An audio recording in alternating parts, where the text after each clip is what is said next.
One of the values and one of the stories that I grew up with was, if you think things are hard right now, try losing everything that you've had twice in tsunamis. And so it seems like, and coming back from that, it was a story of resilience, really, of being able to come back from losing everything. And also they use that to teach us how, it's material things that aren't what's important. It's your family and your relationships. And they're very religious, and it's God that's important. So I feel like those are woven into the stories a lot. Stacy Sproat-Beck was raised in a community on Kauai where everybody knew each other. She grew up working alongside her extended family, fishing, farming, and raising cattle. This may not have been unusual in the early 1900s, but this was in the 1970s. Stacy Sproat-Beck next on Long Story Short. Long Story Short with Leslie Wilcox is Hawaii's first weekly television program produced and broadcast in high definition. Aloha mai kākou, I'm Leslie Wilcox. Stacy Melilai'ukalani Sproat-Beck is the executive director of the Waipaw Foundation, a Native Hawaiian cultural learning center on the north shore of Kauai. It's not far from Kalihiwai, a small village between Kilauea and Princeville, where Stacy was raised. During the 1970s, while much of Hawaii was undergoing a construction boom, life in Stacy's little community was still untouched. My mom was from Kalihiwai, and my dad grew up here in Hauula. And his family's originally from Kohala, so he spent time there as well. But he grew up in Hauula, and but he really fell in love with Kalihiwai, and I think he fell in love with my mom at the same time. And I was born here, and then we moved back to Kalihiwai 3 weeks after I was born. To a family property? Yeah, actually to the same street that I live on today. And we grew up in a house that they built right there across the street from my grandparents, and up the hill from my uncle, and we're surrounded by family there because it's where my mom's family came from. And that is a place just beautiful beyond description. I mean, Kalihiwai is just gorgeous. Mountain, stream, ocean. It's pretty idyllic. It's beautiful. Does everybody know each other? Definitely. Back then, there were certain families that lived there, and everybody knew each other. And still, even today, many of the old families are still there, where we live up on the hill, because originally all the families lived in the valley, and then after their homes got wiped out by the tsunami, my grandparents were able to facilitate purchase for them of properties up on the hill. So, what tsunami was that? Because there have been several that have hit, right? Yeah, they got wiped out by both 46 and 57. And so I think after losing everything they had twice, well, not everything, almost everything they had twice, they were able to get land up on the hill. And so most of the old families live up there today. And do they still have the land below as well? Mm-hmm. Yeah, we do. I know that seems like somehow it was a good deal. What was daily life like for the family? When I was little? Mm-hmm. When you were growing up in the 70s. And the 70s, you grew up in the 70s, and that was the second decade of Hawaii as a state. Your background seems like it came from an earlier era, but this was the 70s. You stayed pretty much in the same small area where you lived. Yeah, and I tend to think that maybe the rural communities in Hawaii were like that, and that they modernized, they became modern more slowly. It just took longer for things to reach us, and it probably still does.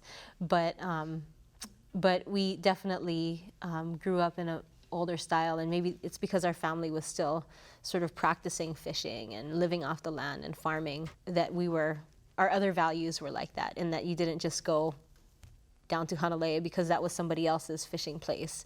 You didn't go down to Ha'ena because there were other families that was their place. And if you have business there, then you go there. And I remember, Ha'ena's only 15 miles away today, and we go down there to go to the beach all the time. But back when I was a kid, the only time we would go to Ha'ena was for the Mahuiki's Christmas party. When you were invited. Right, when we're invited to go to their Christmas party, and it was, or unless we're, rounding up cattle or something, we had cattle together. So it was only when there was really a specific thing to go for when we would go out to these places, and we wouldn't just go surf in Honolulu. I mean, I think, I boogie boarded when I was starting in middle school, and Kalihiwai was the only place that I ever rode waves until after I graduated from high school. My uncle said, "Hey, let's go to Honolulu." And I thought, wow, we went to Honolulu, and that was the first time I'd ever actually been there and been surfing somewhere outside of little Kalihiwai. So I think it was just really growing up in a rural community with a family that had some old style values, And there may be another reason you didn't venture too far away. You had so much to take care of, even as kids. Yeah. Yeah, we worked on the farm and we fished, and it was all really fun. It wasn't fishing for fun necessarily. It was fishing, subsistence fishing. Yeah, and subsistence and commercial. The akule would come in the summertime, huge schools of akule, and actually just yesterday, my dad and some of the other folks from Kalihiwai, they surrounded a school of akule, so they still come in, not as much as before, but before there would just be huge schools of fish that would come in the summertime, and that was a really busy time for our family because that was the hukilau season, and so everybody was on alert when the fish was in. You did this by boat, right? Hukilau nets by boat? Yeah, it was all rowing the boat out to surround the fish, and and then netting the fish and dragging them into shore. And then from shore, there would be like big scoop nets sort of that would scoop the fish out and put them in big ice boxes. And then everybody would go home with a mahelea share, all the community folks that helped. And there's fish for everybody.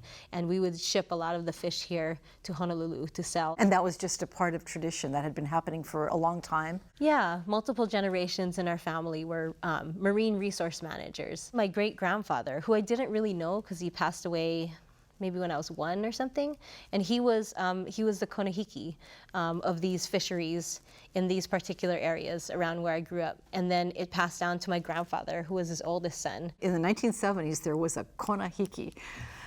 Well, the konahikis actually officially ended in the 50s, but people still respected our family as the resource managers. Our family was still doing most of the fishing and the resource management in these areas through the 70s, really. And it was only in the 1980s, I remember it distinctly, when other families started fishing and going out and catching the fish. And it was really a difficult thing for us, I think, for our family. And like with my grandpa, being the konahiki, and I feel like when people realized it and started catching all the he'e, where they used to sort of regulate the he'e catch on the reef, he really saw the populations decline, and I feel like in his later years he was really sad because of that, because where once there was abundance on the reef, they wouldn't catch he'e, smaller than 2 pounds. Now there's nothing. Fishing was not Stacy Sproat-Beck's family's only means of support. Her parents held regular jobs, and the family had other businesses as well that were closely tied to the land. You're also involved in all kinds of other natural businesses. Yes. I feel like we've been in, my family's been in resource management for years, and even though we fished a lot when I was a kid, we eventually moved into farming. And it seems like more of my memories through the 80s, the late 70s and 80s, were actually working on the farm. We farmed papayas and cucumbers and flowers and all kinds of things. And so maybe now I'm not really a fisherman nowadays. My brother-in-law's a fisherman, my dad still fishes, but I'm a farmer, and I think maybe that those were more of the influential years for me, was farming. You mentioned you were roping, you were chasing down cattle with horses. Well, when I was in school, and probably through high school, maybe a little in college, like I was saying, our family did just so many things, and just a lot of exciting things. We had a cattle ranch. We had about 50 head of cattle. We farmed. We had a papaya farm, and we fished, and we had pigs, and your parents both prawns. had full-time jobs. They did. Fireman and teacher. Yeah. And they did all this too, your parents? Well, we lived with our extended family too, right? So there were my grandparents that were there, and my grandpa was really active working on the farm until his later years. And then my uncle, my mom's brother, lived there with us, and his wife. And so it was like a family business, basically, or family businesses. But we were all pretty busy, and there was always something to do, you know. Nobody really directed you all the time. You were always looking for what was off kilter or what needed to be done. Well, they were always telling us, you know, that, yeah, see what needs to be done and do it, and dragging us off to do different things like feeding the cows or fixing fence. We always, my sister and I have memories of being dragged off into the bushes in the middle of the night to fix fence because the cops had called and there were cows on the road, and so somebody had to go and put the cows back in and fix the fence, and my dad would take us up there because he had 3 daughters and he didn't have sons, so we would get dragged off to do that. Or sometimes my dad was at work, and so it was my mom and us and my grandpa that would have to go up there, and he'd take us up there sometimes, and there would be a hole in the fence in the middle of the jungle, and he'd say, take us and drop us off and say, wait here, and it's dark in the middle of the night, stay here, and I'm gonna go over there and look for the cows, and I'll come back, but if cows come, don't let them come through the fence. And we're little kids standing there like, I'm in the bushes by myself at night, and it wasn't so much worrying about other people that might find you, it's just thinking about, the cows coming and you trying to stop them, or other things that might be, out there in the night that Did it make you can't braver, see. do you think, about other things? I think it made us paranoid for a while. I think we're always like, don't come for me in the middle of the night. Ghosts or something that might be out there. I don't know, but now I think it was good, and I think now that I'm raising my own kids, thinking about all of these lessons that we've been taught along the way, and trying to transmit them to the kids nowadays, and just really the grit of being told, no, I'm going to put you there in the bushes, and it's dark. Yes, it is. It's the middle of the night, but you stay there and you watch for cows, and then going off. I can't imagine my kids doing that today. It sounds like you didn't need any toys. You always had something interesting to do. Yeah. I think that's what it was being outside and finding things to entertain yourself. I know that we always were making forts outside. We did a lot of fort making when I was a kid, both at the beach and outside our house. My cousins would come up in the summertime from Honolulu, and we'd all be on the beach all day and making forts in the bushes, and there were streams running down. We'd always be making our little landscapes with the ponds and the rivers that were coming out and damming them up. So no Legos, no staying inside with technology. Stacy Sproat-Beck's country lifestyle came to an abrupt halt when she turned 12. Following family tradition, she was sent to Oahu to attend Kamehameha Schools Kapalama. My family's a legacy at Kamehameha, and so I was told that was what was going to happen, and that was really the best option for me, and so it was something that I actually accepted. And you boarded early there? on. Yeah, it was pretty hard, definitely, because I came from such a close family, and being in the dorm with all the kids, it was really different, and it was really difficult being separated from family. And I think, in 7th grade, it's about a year of homesickness, and then you kind of eventually get over it. But it was never really an option with my family to quit and to come home. It was just never an option. You stay there and you watch for the cattle, right? Yeah, you stay there and you get good grades. So basically, it was always about what had to be done, and you stayed and you did it. Yeah, and there was always that expectation. And I feel like that came from all of my family, especially my maternal grandmother. She was Chinese Hawaiian, but she seemed like more on the Chinese side, my Chinese grandmother, and she was just a very driven and a driven person that knew what needed to be done. She wanted you to succeed. There. Yeah, and I feel like she's definitely one of the people that pushed us, and when it came down to whether there were options or not, it was like, no, you're gonna do this. And you listened. Yeah. Yep. You went to USC, which is a very fine business school. What was the experience of going to college at USC like? I mean, there are a lot of wealthy scions, sons and daughters of magnates. It was kind of a culture shock, not so much. Yeah, not so much being in a city that size or in a school that size, because I'd lived here for 6 years in Honolulu and gone to Kamehameha, and this is a big city too. But definitely USC was kind of a culture shock for me, and I didn't fit in that well. And sort of one of the things I think of those years is I actually didn't have any friends. Did you not? Really?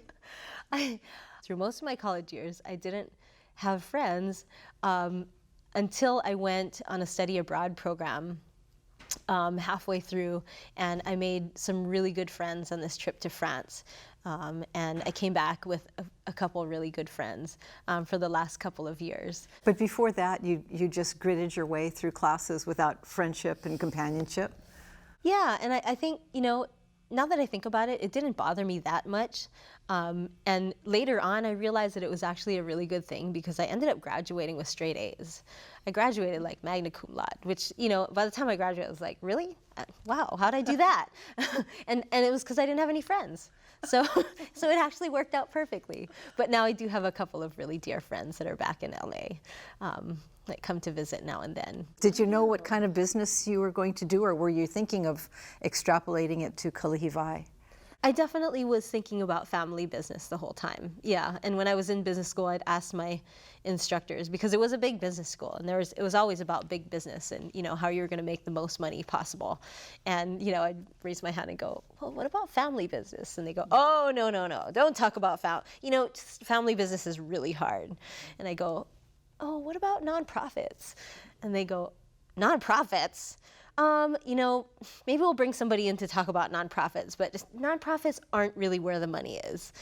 And so it was kind of a different thing for me, but I still feel like I gained a lot of knowledge and important skills from going there. Definitely. It was an amazing education. What did you do after USC Business School? So I actually, at the time, for some reason, even though, like I said, I always knew I wanted to come home to Kalihiwai. It was just this deep longing in me wanting to come home. I wasn't really decided when I was approaching graduation at USC. I didn't have a plan of what I was going to do. And, one of the things you do when you're a senior is you just interview with firms. And so I was interviewing with firms up there, and nothing was really sounding that interesting. And I was kind of not exactly sure what I was going to do. And then, just a few weeks before my graduation, were the Rodney King riots. And every shopping center around school got burnt down, and LA was in a shambles, and it was crazy. And that was definitely one of the things that made me go, I'm out of here. I'm going home. It's too crazy up here. When you came home, I think you were aware of what was going on, but weren't there for a lot of the fireworks. There was a lot of militance about the way land was going on the North Shore, the push for resort development and the move away from a rural lifestyle. On Kauai, yeah. That, it seems like that was happening, that was happening throughout our childhood and youth. I forget what year it was that Kilauea Sugar went out, but that's when sort of the sugar company transitioned out, and then there was development that was coming in the 70s and 80s, and the desire to develop all those former sugar lands, and then all along Honolulu and Princeville there. And my parents were really active, and my family was really active in fighting development and wanting to manage it, really, and not just let it get out of hand. And in fact, they were fighting Kamehameha Schools, where you'd attended, owner of Waipaw. Yeah, in the early 80s, then yes, Kamehameha became one of the entities that wanted to develop their land holdings there on the North Shore. They were in development mode, and so their plans for Waipaw and Lumahai were golf courses, resort communities. Back then it was all about developing the land so they could make money to support the school at Kapalama and the estate. And families from the community, led by Auntie LaFrance Kapaka Arboleta, who was an activist that came in and really sort of catalyzed community members, especially Hawaiian families in the community, and especially alumni families in the community. They got together and fought Kamehameha on their desire to develop. And eventually, after 4 years of activism and negotiation, and the default of the developer, the potential developer, they were able to obtain a lease from Kamehameha for the 1,600-acre Ahupua'a of Waipa'a, which is an intact watershed. It's amazing. I moved home in '92, and I really started helping at Waipa'a in '94, and it was really just difficult. There were a lot of different challenges and issues. There were different ideas, of management, of administration. They were having to fundraise. They were a for-profit at the time because Kamehameha refused to lease to a nonprofit because what they really wanted was money, and they didn't want to lease to a bunch of activists. So it was a for-profit. So they weren't getting as much grant support as they could have. But they didn't say we couldn't have a nonprofit. So we started a nonprofit. We started the Waipa'a Foundation, and we kind of just ran the two entities side by side. And you were doing this as a volunteer? Yeah. And while farming on this is kind of like living my parents' life, maybe, with farming with my husband on the side, helping manage Waipa'a on a volunteer basis, and then also I think I was doing promotions for a boat company to actually make money to pay my bills. When Kamehameha went to strategic planning in 2000, 2001, they changed their whole viewpoint on land management and revenue generating lands versus lands for culture and education. And also, kind of right around that same time, all of these other difficulties that we had just sort of went away. Things have really just grown like crazy since then and gone in an amazing direction. But I feel like the lessons learned from those really hard times are kind of what maybe grounds me and the organization in sort of humility and remembering that things don't always come easy. What do you do on the 1,600-acre property? My dad guys envisioned it, the original founders, it was to be a land base for the practice and perpetuation of Hawaiian culture. And so that was their vision. And so we continue to perpetuate that today by doing programs for kids, that connect them with the land, and also, we do enrichment programs and leadership and cultural programs, and they're in the garden and harvesting and also just swimming in the streams and maybe doing a lot of the things that I did as a kid, that we all did, and I feel like what that does today is it connects us back to the earth when a lot of us are just busy living somewhat urban lives. It's helping them to make the connection. So we do programs for kids. We also we do resource management. We manage learning sites and sites that we're restoring. We have a fish pond that we're restoring along the coast, and then we've got lo'i, taro fields and gardens, and a native plants nursery, and then up in the valley we're doing reforestation.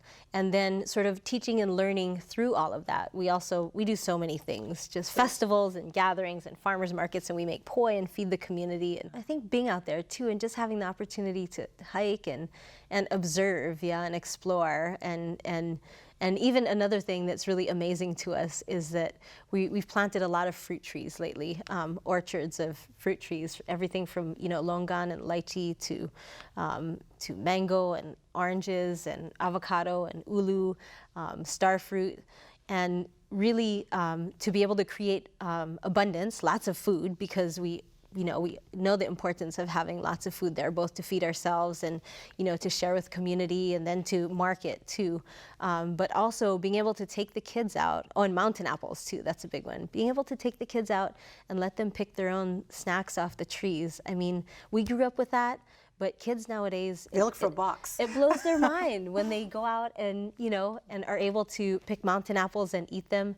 It's just the most amazing experience for them. And for us, I think that should be so basic, And all along, you were thinking of running a family business at Kalihiwai, not run a nonprofit out of Waipa'a, 9 miles down the road.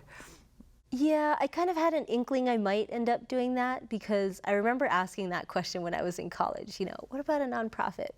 And because I knew it was there, and it was really an amazing opportunity, to be able to grow this entity that is really for the community and to take care of the land and to teach people. What's the goal for Waipa'a Foundation now in the Ahupua'a? Well, our goal is a thriving and our sort of vision is a thriving and abundant ahupua'a, and a healthy community that's connected to their resources. And so it's both, yeah, exactly that, just thriving and abundant with land and resources being healthy and feeding us in many ways, both physically, spiritually, and then also community that is connected to the place, that helps to take care of it and is nourished by it, and also actively manages and takes care of the land. And I think that's our vision specifically for Waipa, but also it's a larger vision. You know, Waipa could be just a microcosm of the state or the island or the world, where everybody is directly connected to the resources that feed them and take care of them. And they manage and take care of the land, and it takes care of you. Stacy Sproat-Beck of Kalihiwai, Kauai, grew up learning from her family and working hard. She continues to live the lifestyle that she was raised in, close to the land, and is doing what she can at Waipa to set an example for the rest of the world to follow. Mahalo to Stacy Sproat-Beck for sharing her stories with us, and mahalo to you for joining us.